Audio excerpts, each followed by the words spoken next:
shocking turn of events. The Integrity Commission just took down the PM's business partner. Integrity Commission takes another victory. Yes, another big win for the Integrity Commission. Hey, patriotic internet friends and family, welcome back to the channel. In this video, PM's business partner backs down. The Integrity Commission wins again. Breaking news, folks. Another twist in Jamaica's never-ending political drama. Norman Brown, Prime Minister Holness's business partner, just backed down from his legal battle against the Integrity Commission. Why? Pressure, reputation, or something deeper? Stick around because this one has it all. Scandal, legal battles, and some serious political chess moves. But before we dive in, don't forget to hit that subscribe button for more juicy updates on Jamaica's political and social scene.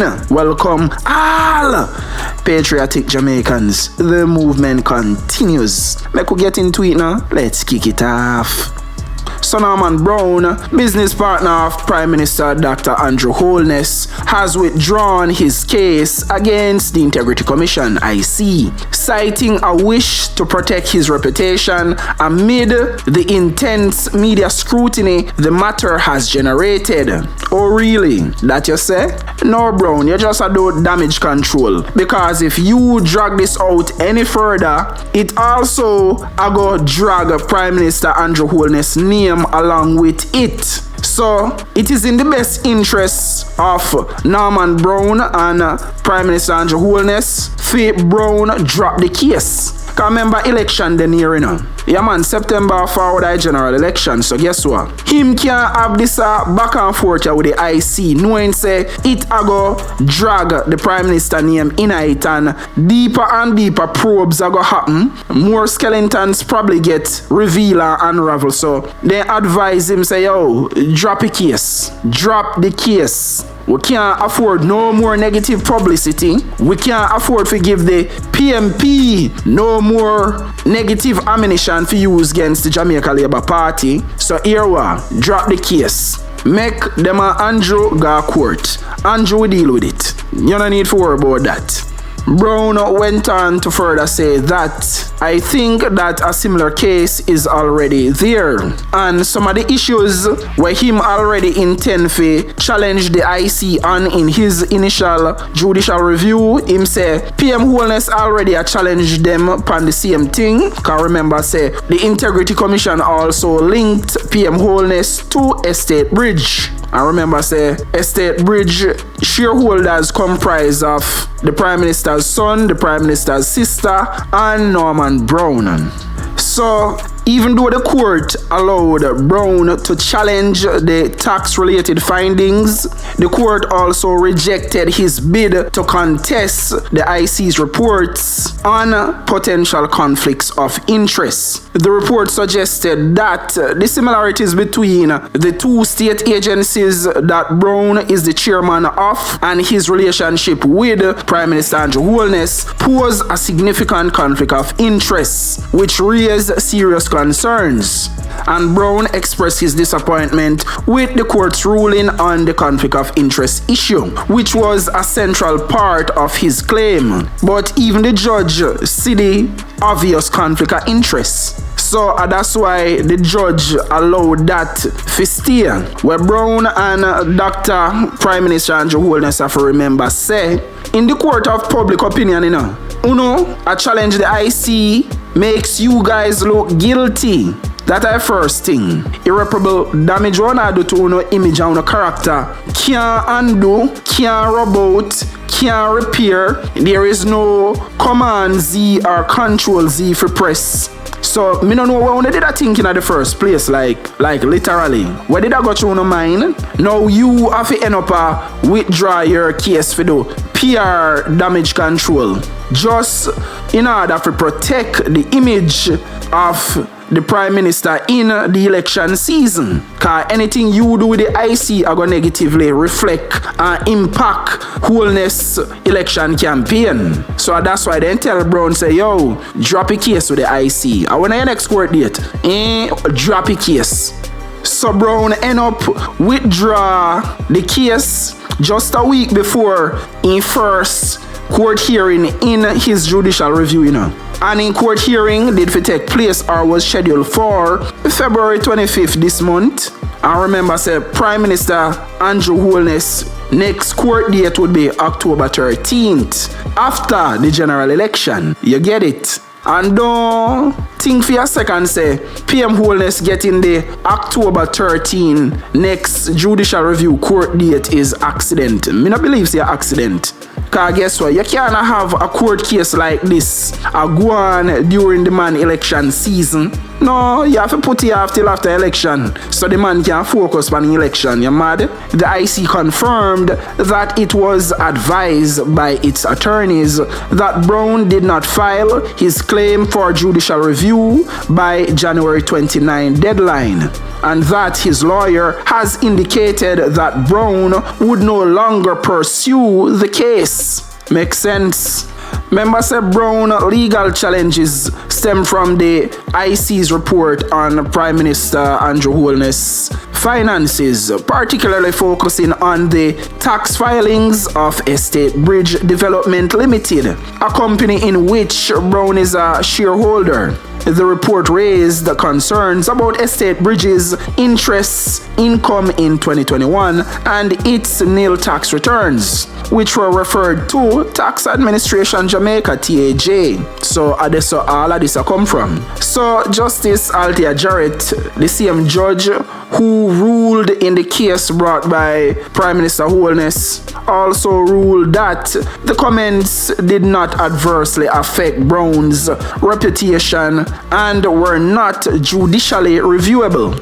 She also said that Kevin Stevenson did not assert any actual conflict of interest and that Brown's arguments suggested otherwise were inaccurate.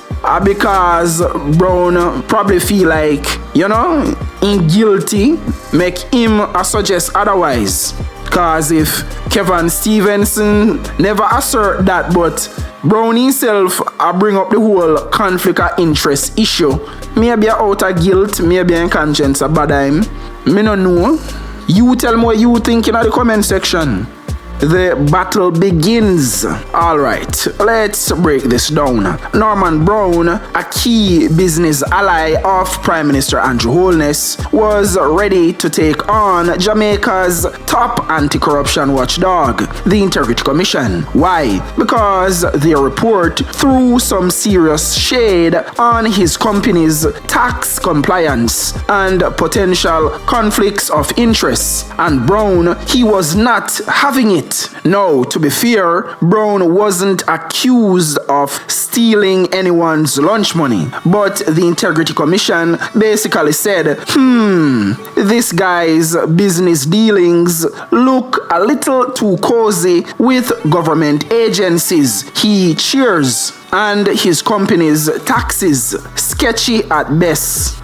Let's not forget, remember say the potential conflicts of interest we are talking about, that arise from his chairmanship of two state agencies, the Urban Development Corporation and the Housing Agency of Jamaica, which directly reports to Prime Minister Andrew Holness. Them fall under Holness portfolio. So we not forget that can't rub out. Make we continue. So Brown did what any well-connected businessman would do. He lawyered up and took the IC to court. But what made Brown suddenly throw in the towel? Was it really about his reputation, or did he get a call from you-know-who? Stick around, because what comes next gets juicy. The legal showdown. So Brown filed for a judicial review, basically asking the court to tell the Integrity Commission, mind your own business. He had two big arguments. One, the tax-related findings in the report were unfair because he wasn't given a chance to respond before they went public. 2. The IC's claim about the conflict of interest was nonsense and damaging to his name, reputation, and his career. Now here's where it gets interesting. The court said, okay, we let you challenge the tax stuff, but the conflict of interest claim denied. Why? Because according to the judge, the IC didn't actually say Brown did anything illegal, just that the situation looked sus, and Brown, he was not happy about that. But here's the kicker. Even though he was ready to fight, Brown suddenly dropped the case, just like that. No trial, no ruling, no big win, just poof, gone. Now, some people are asking, did Brown really quit to protect his reputation, or was he advised to step aside before this case dragged Holness into deeper political quicksand? The timing is very convenient, and part 3 has all the tea. So stick around. The real reason behind Brown's exit. With elections on the horizon, this is not the kind of drama the Jamaica Labour Party wants. No, imagine the headlines. PM's business partner fighting Integrity Commission in court. Yikes, not a good look. And let's be real, Brown's case was basically a warm-up act for Holness's own legal battle against the Integrity Commission. Maybe, just maybe, someone decided it was best to keep this fight simple and focus on the bigger war. Makes sense. Oh, and let's not forget, the Integrity Commission is still watching like a hawk. They're standing by their report, and their executive director, Greg Christie, said they'll issue a full statement soon. Translation: the story isn't over yet. Here's a summary of the highlights and key points. Norman Brown versus Integrity Commission. Brown filed a case over the IC's findings on his company's tax compliance and potential conflicts of interest. Court ruling: the court allowed Brown to challenge the tax claims, but rejected his argument against the conflict of interest findings. Sudden withdrawal. Brown dropped the case, citing reputational concerns amid political and media pressure. Election timing. Speculation suggests his decision was politically strategic, avoiding further controversy ahead of the elections. What's next? The Integrity Commission plans to release a full statement, and Holness's own case against the IC is still moving forward. A judicial review allows the courts to examine the legality of decisions. The merits of a decision are not assessed. In Jamaica, persons have to get permission or leave from the court to apply for judicial review. All of this estate bridge fiasco reeks and smells of conflict of interest, which is very obvious. Even Ray Charles could have said that. It reeks and smells of corruption. So what do you think? Did Brown genuinely drop the case to protect his name, or is this political damage control in full effect? Let me know in the comments. And hey, if you love these deep dives into Jamaica's biggest political scandals, smash that like button and subscribe for more. Oh, and turn on notifications, because trust me, you don't want to miss what's next.